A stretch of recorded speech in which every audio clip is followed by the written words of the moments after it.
여러분 안녕하세요. 오늘도 목요 온라인 기도회 가운데 나오신 우리 사랑하는 청년 여러분들 환영하고 축복합니다. 저는 지금 정동제일교회 수양관에 와 있습니다.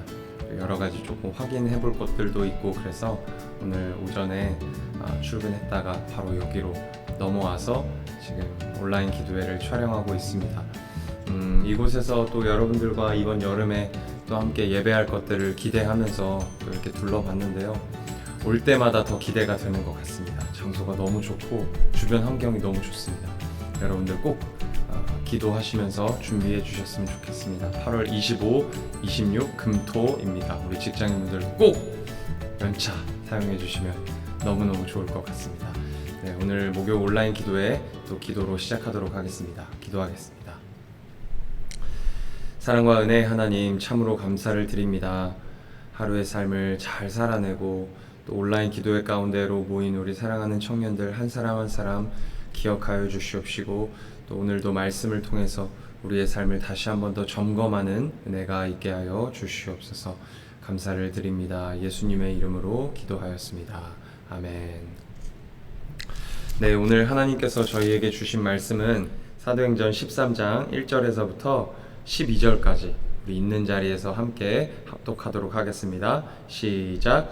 안디옥 교회에 선지자들과 교사들이 있으니 곧 바나바와 니게르라 하는 시므온과 구레네 사람 루기오와 분봉왕 헤롯의 젖동생 마나인과 및 사울이라.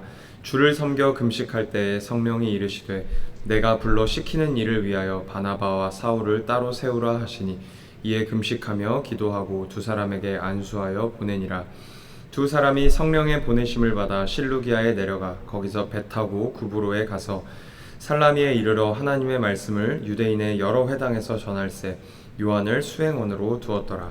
온 섬 가운데로 지나서 바보에 이르러 바 예수라 하는 유대인 거짓 선지자인 마술사를 만나니, 그가 총독 서기오 바울과 함께 있으니 서기오 바울은 지혜 있는 사람이라 바나바와 사울을 불러 하나님의 말씀을 듣고자 하더라.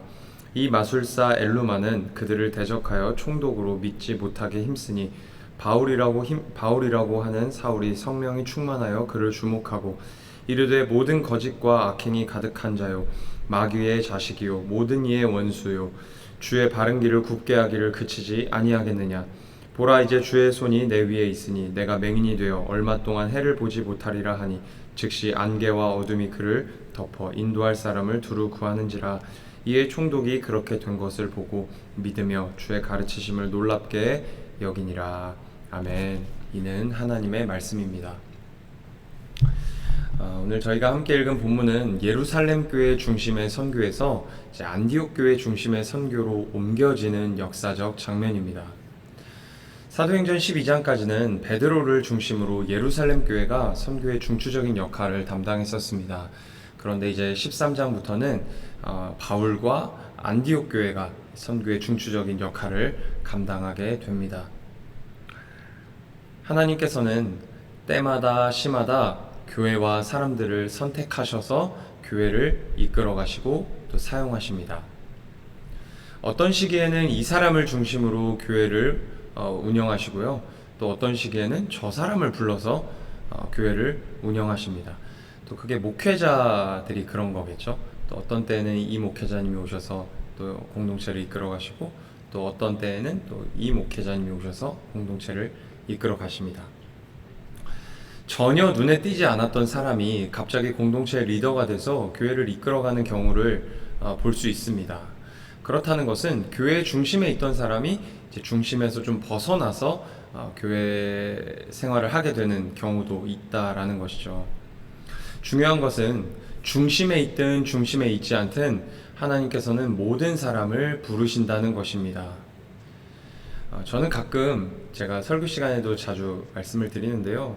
이 손가락에 있는 이 주름을 보면서 하나님이 참 섬세하시다라는 생각을 가지게 됩니다. 만약에 이 주름이 없었다면 아마 우리는 손을 이렇게 접었다 폈다 할 수 없었을 거예요. 그런데 평소에 이 주름을 인지하면서 사는 사람이 얼마나 될까요? 거의 없을 거예요. 섬세하다고 말하고 있는 저조차도 이 설교를 할 때만 이 주름을 인지하게 돼요. 그러니까 평소에는 있는 듯 없는 듯 살아간다는 것이죠. 인지하면서 살지 않는다고 해서 이 주름이 중요하지 않은 걸까요? 결코 그렇지 않죠. 이 주름이 없다면 아까도 말씀드린 것처럼 접었다 폈다 할 수 없었을 것이고 물건을 집었다 내려놨다 할 수 없었을 거예요. 인지하지 않는다고 해서 중요성이 떨어지는 것은 결코 아닙니다. 인지 여부와 중요성은 관계가 없어요. 교회도 마찬가지입니다. 중심인물이 아니라고 해서, 사람들이 잘 아는 사람이 아니라고 해서 쓸모없는 것이 결코 아닙니다. 고린도전서 12장 22절에서 바울은 더 약하게 보이는 몸의 지체가 도리어 요긴하다 라고 이야기합니다.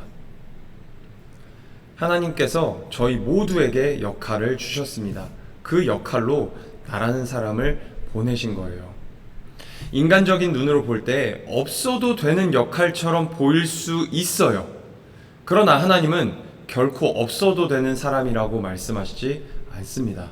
오히려 더 필요한 존재다 라고 말씀하십니다. 그렇기 때문에 신자는 교회에서 중요해 보이는 역할을 한다고 해서 교만하지 말아야 합니다. 또 반대로 중요해 보이지 않는 역할을 맡았다고 해서 낙심할 것도 없습니다. 우리 모두가 하나 되어서 함께 교회를 세워가고 있는 것입니다. 이 사실을 믿음으로 고백하는 우리 청년들 되시기를 주님의 이름으로 축복합니다. 오늘 본문 2절에서 3절 말씀 제가 읽도록 하겠습니다. 주를 섬겨 금식할 때 성령이 이르시되 내가 불러 시키는 일을 위하여 바나바와 사울을 따로 세우라 하시니 이에 금식하며 기도하고 두 사람에게 안수하여 보내니라. 아멘. 안디옥 교회 성도들이 하나님을 예배하며 금식하던 중에 성령께서 바나바와 바울을 따로 세워 선교사로 파송하라고 말씀하십니다. 이에 교회는 금식하고 기도한 뒤에 두 사람에게 안수하여서 파송하게 됩니다. 교회의 파송을 받은 바울과 바나바는 본격적인 선교 여행을 시작하게 되는데요. 이 선교 여행이 바로 1차 선교 여행입니다. 4절 말씀에 보니까 바울과 바나바는 이 바보라는 섬에 들어가서 선교를 하게 됩니다. 그곳에서 서기오 바울이라는 총독을 만나게 돼요. 그 사람에게 복음을 전하게 됩니다. 그런데 그 총독 옆에는 이 바예수라고 하는 유대인 거짓 선지자가 한 사람이 함께 있습니다. 8절에 이렇게 기록되어 있어요. 이 마술사 엘루마는 그들을 대적하여 총독으로 믿지 못하게 힘쓰니. 이 사람은 엘루마라고도 불리는데요. 바울과 바나바를 대적하고 심지어 총독이 예수님을 믿지 못하게, 복음을 믿지 못하게 힘썼다라고 누가가 기록하고 있어요. 이 사람을 향해서 바울이 이렇게 말합니다. 10절에서 11절 말씀이에요.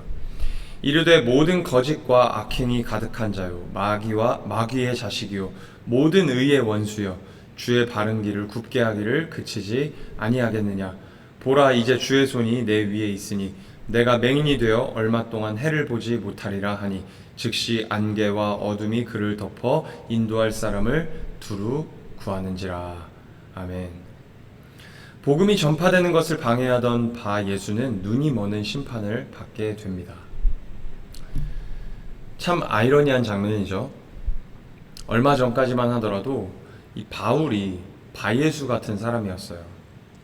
복음이 전파되는 것을 방해할 뿐만 아니라 심지어 복음 전하는 자를 죽이는 데 앞장섰던 사람이 바로 바울입니다. 그렇게 복음을 전하고 예수 믿는 자를 핍박하던 바울이 다메섹 도상에서 예수님을 만나게 됩니다. 그 과정에서 눈이 멀었었죠. 이 장면을 여러분 다 기억하고 계실 것입니다. 하나님을 믿지 못하게 힘썼던 자가 이제는 하나님을 믿게 하는 자로 인생이 역전된 모습을 지금 저와 여러분이 보고 있는 거예요. 이와 같은 인생 역전은 바울만 경험한 것이 아닙니다. 복음서와 사도행전에 기록된 많은 신자들이 경험한 것이고 또 오늘을 살아가고 있는 저희 모두가 경험하였고 또 지금도 경험하고 있는 현실입니다. 우리 또한 하나님을 반대했던 자들이었죠. 그랬음에도 불구하고 오늘 우리가 하나님의 말씀을 듣고 있는 것은 하나님께서 우리 인생을 역전시키셨기 때문입니다. 오늘 우리의 모습이 되기까지 역전시키시는 하나님의 일하심 때문임을 여러분 반드시 기억하시기 바랍니다. 그리고 그 역전시키시는 하나님께서 지금도 우리의 인생을 역전시키시고 계세요. 여전히 우리 안에 남아있는 그 바예수와 같은 모습, 하나님을 반대하는 모습, 순종하지 않으려고 하는 모습, 죄된 본성의 모습을 여전히 주님께서 극복시키시고 계세요. 역전시키시고 계십니다. 예수 믿는 자답게 변화시키시고 계세요. 티가 나지 않는다고 생각할 수도 있습니다. 티가 나지 않는다고 해서 하나님이 우리 인생에 일하지 않고 계신 것이 결코 아니에요.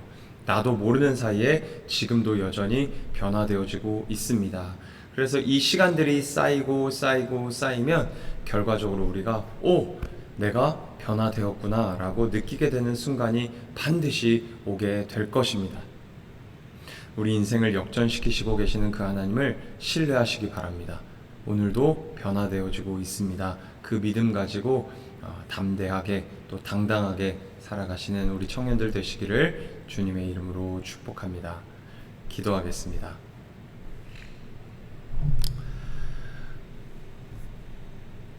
바울의 인생을 역전시키신 주님, 그 주님이 오늘 우리의 인생도 역전시키시고 계시다는 사실을 믿습니다. 하나님, 그 믿음 가지고 연약하고 부족한 우리의 인생을 넉넉하게 또 담대하게 살아낼 수 있게 하여 주시옵소서. 하나님, 우리 사랑하는 청년들 세상 속에 살아갈 때에 또 하나님을 반대하고 또 순종하지 않으려고 하는 모습 때문에 낙심하고 좌절할 때가 있습니다. 그럴 때라도 하나님을 신뢰하며 나아가는 우리 청년들 되게 하여 주시옵소서. 감사를 드립니다. 살아계신 예수 그리스도의 이름으로 기도하였습니다. 아멘. 네, 오늘도 온라인 기도회 가운데 참여해 주셔서 감사를 드립니다. 남은 하루 잘 마무리하시고 또 우리 주일에 뵙도록 하겠습니다.